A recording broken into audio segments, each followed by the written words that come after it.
C'est presque la fin d'un chantier qui aura duré plusieurs mois. La pose du beffroi qui supporte les cloches est la première étape.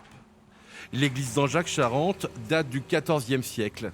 Une église romane chère aux habitants du village, soucieux de préserver ce patrimoine ancestral.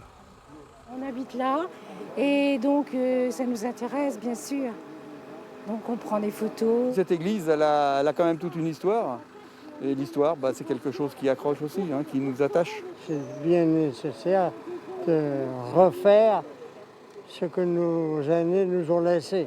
On a financé et puis on a un résultat. La pose de la charpente, qui pèse près de 10 tonnes, est impressionnante. Mais le coût des travaux aussi.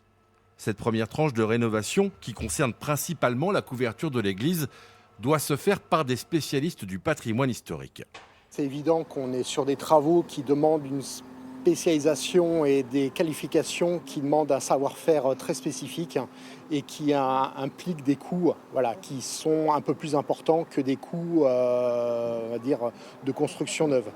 Mais ce coût en fait est compensé par l'État, par les subventions de la DRAC.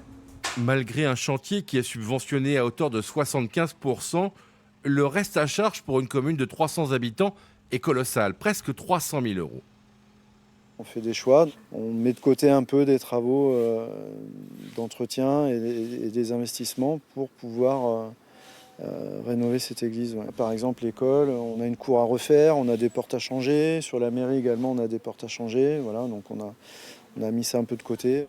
D'autres travaux pour restaurer la façade et les vitraux seraient nécessaires. Le coût avoisinerait les 700 000 € hors taxes.